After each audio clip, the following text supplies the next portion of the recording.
on va parler du rang d'une famille de vecteurs. Et ça va devoir vous rappeler une notion qu'on avait vue dans le chapitre sur les matrices, qui était le rang d'une matrice. Alors, on va pas parler tout de suite du lien entre ces deux notions, mais c'est pas pour rien qu'on a choisi le même mot, parce qu'il y a effectivement un lien entre le rang d'une famille de vecteurs et le rang d'une matrice, mais on en parlera un petit peu plus tard. Donc pour commencer, on va juste voir ce qu'on appelle le rang d'une famille. Ce qu'on appelle le rang de la famille F, c'est la dimension de l'espace vectoriel engendré par F. Et pour regarder un petit exemple, on va regarder l'exemple 10 et se demander quel est le rang de la famille engendrée par les quatre fonctions suivantes: cosinus, cosinus hyperbolique, sinus hyperbolique et exponentielle. Il va falloir déterminer le rang et en fait, on va essayer de montrer que le rang est égal à 3. Donc, montrons que le rang de la famille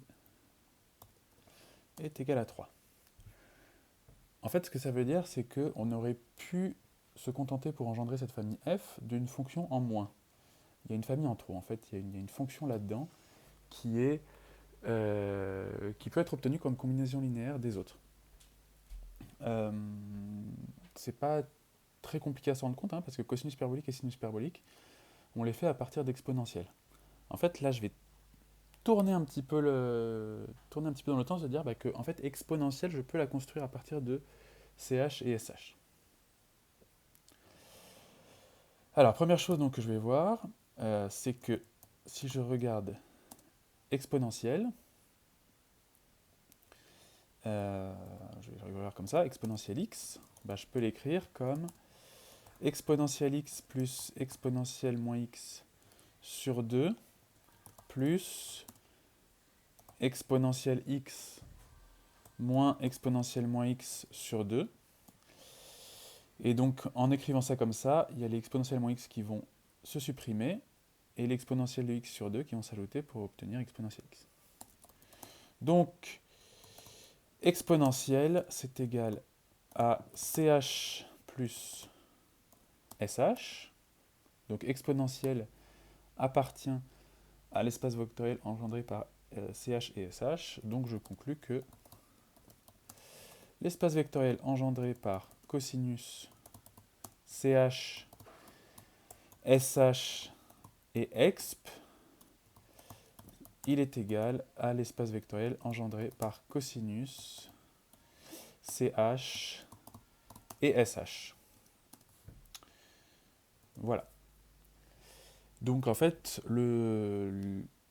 la dimension de cet espace vectoriel, elle est plus petite que 4, elle est inférieure ou égale à 3. En fait, on va montrer qu'elle est pile exactement égale à 4, puisque les trois éléments qu'on a là, cosinus, ch et sh, eux par contre, forment une famille libre.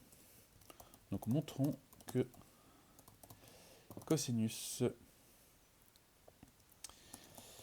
ch et sh forment une famille libre, c'est-à-dire sont linéairement indépendants. Donc je vais considérer trois scalaires lambda, mu et nu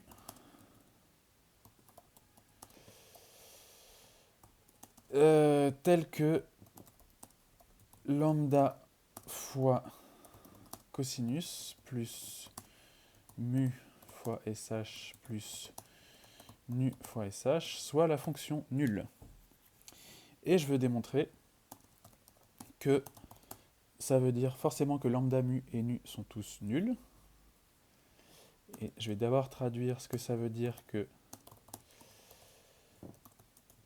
lambda cos plus mu ch plus nu ch, ça serait la fonction nulle, c'est-à-dire que pour tout x réel, on a lambda cosinus x plus mu chx plus nu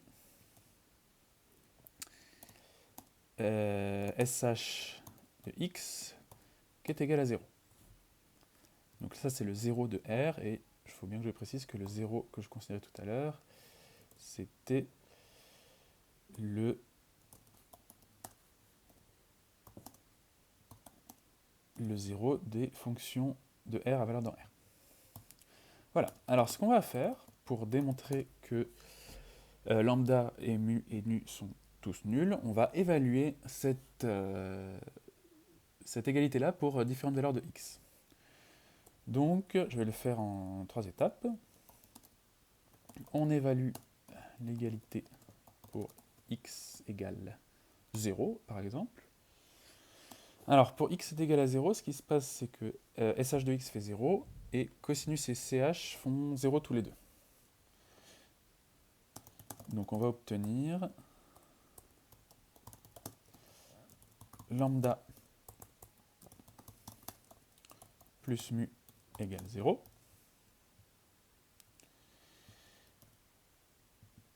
Et on va faire la même chose en différentes valeurs. Alors, je vais prendre des valeurs, cette fois, qui vont annuler cosinus. Donc, par exemple, je vais prendre pi sur 2. Ça va annuler cosinus. Alors, ch de pi sur 2, je vais l'écrire directement comme exponentielle de pi sur 2 plus exponentielle de moins pi sur 2 plus nu fois sh en pi sur 2, c'est-à-dire exponentielle pi sur 2 moins exponentielle moins pi sur 2 sur 2.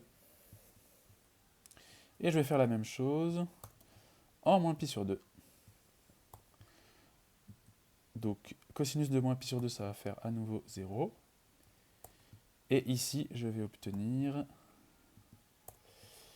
mu fois exponentielle moins pi sur 2 plus exponentielle pi sur 2 plus nu fois exponentielle moins pi sur 2 moins exponentielle pi sur 2 qui est égal à 0. Et en fait, là, j'ai un système de 3 équations à 3 inconnues, un système linéaire, pour lequel mes seules solutions vont être 0, 0 et 0. Alors, pour ce faire, on va additionner la deuxième et la troisième égalité.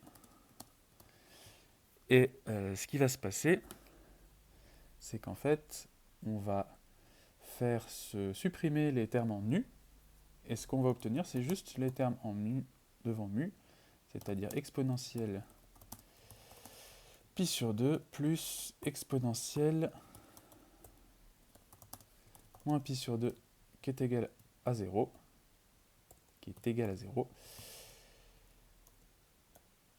ce qui veut dire que mu est égal à 0. Donc de ça, on va en déduire, grâce à la première équation, que lambda est égal à 0.